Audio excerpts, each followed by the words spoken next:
Hey there everybody, Christian here with Austin and Kenzie. Today we're going to reviewing The Avengers, which is one of the best Marvel movies. I guess it's not really a best Marvel movie, but it's a really good Marvel movie, like all of them. So anyways, we don't have the CD here, but we'll just pretend. Anyways, the movie takes place in, where does it start out in? let's see, we start out Probably on Area 51 or something like that. Some at SHIELD the SHIELD secret base. headquarters. It wasn't their headquarters, was it? Oh, it was, wasn't I think it was SHIELD headquarters where they were researching Project it? Two or something. Project 2 or something along the lines of that, isn't it? Yeah, Project 2, which is power from the Tesseract, which is Sustainable energy forever. yes. That's real obvious. So anyways, Loki steals back the Tesseract because he had it in the first Thor movie. Right? Yeah, he had it in the first Thor. Yeah. So he steals it again, because I'm pretty sure it was never his. So in the movie, it starts out with Loki steals the Tesseract. Then all the Avengers get united, I guess. So the point of the movie is to stop the army, which comes from outer space, the Chitauri.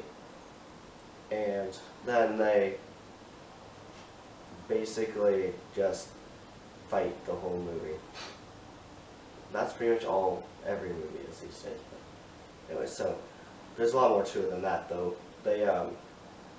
Thor shows up, all of the Avengers show up at different points. Like, they don't all just randomly show up. They go looking for him, and then because Hulk was in, well, Bruce was in, what was he, Zagoa or Russia. something? Are you sure? I thought he was in, like, Africa. He was in the Middle East. Was it Middle East? Yes. The Avengers is one of my favorite movies of all time. I can quote along pretty much the entire movie as I'm watching it. But, see, I think the entire point of the movie, I guess it is to stop the army, but really it's just Loki wants to control the world. He thinks that humans' natural state is being controlled and bowing down and having a ruler. He doesn't want them to have free will. And so they have to bring the Avengers together, which obviously they do not all get along. Tony and Steve are not friends. Obviously Steve has some history with Howard, and there's, I think, mixed feelings and hurt feelings, and he does not like Tony, and Tony's a jerk. I mean, honestly, I would have hated Tony too. But they all band together, overcome their differences to defeat Loki, who during the movie takes control of Hawkeye and Dr. Selvig with his scepter, which he can use for mind control. He tries to use it on Tony at one point in the movie. It does not work because of the arc reactor that keeps Tony from being mind controlled. It also keeps him alive, right? Yes, because it keeps the shrapnel from getting to his heart. Out of his heart. It's a magnet. But Loki calls down a giant alien robot army from space. And so all of the Avengers come together. They are fighting Loki, and they aren't winning. There is quite a long time during the movie because the final fight sequence is a very good chunk of the movie where they are not winning. Aliens keep coming. The Avengers, there aren't very many of them. There's, 6? But during most of the final fight sequence, there's only 5. And they are not winning, they are losing, and they can't contain it. The city is being destroyed, until Hulk finally shows up. Bruce shows up.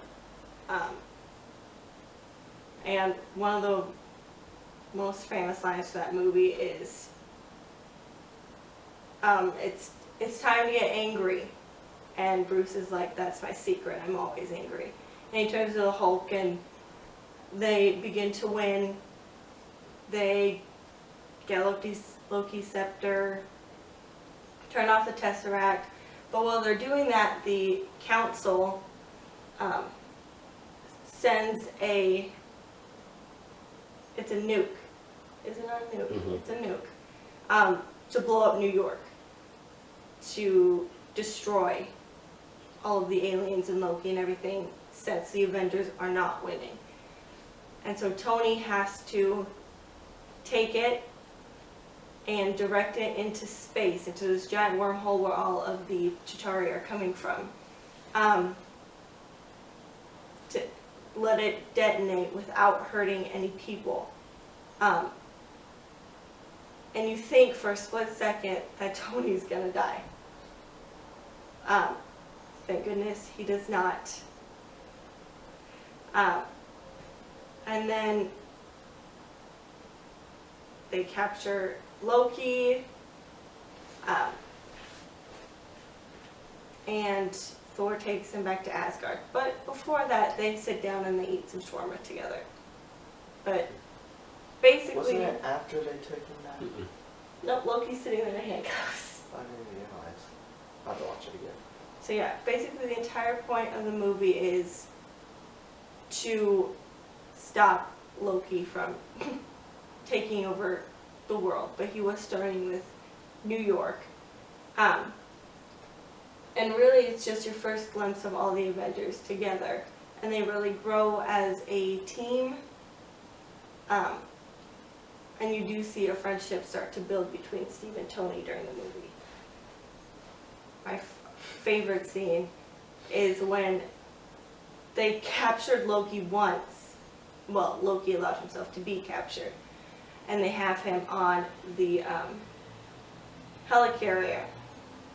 And he's in this giant glass dome, and Natasha goes down to talk to him to find out what his plan is. And I love their interaction when, he's telling her about all the red on her ledger, how he could tell that she's done bad things and that she regrets her past, and I just love that scene. Scarlett Johansson and Tom Hiddleston did a brilliant job acting that scene out, and it is my favorite scene of the entire movie. He made her. Yeah, no, my personal favorite scene is still in the beginning of the movie after they capture Loki for the first time to take him back to the helicarrier, and Thor comes down and takes him away, and Tony is in the park, and Tony says, "Doth mother know you weareth her drapes?" It is one of my favorite lines from the entire movie. Robert Downey Jr. did an excellent job with that. One of the other good ones is when Thor just takes Loki and he throws him down. He's like, "Listen to me, brother," and then Iron Man comes down and nails him away. Loki's like, "I'm listening," and he's not there anymore. He is. He's hilarious. Thanks for watching, guys. We hope you enjoyed it. Bye! Bye.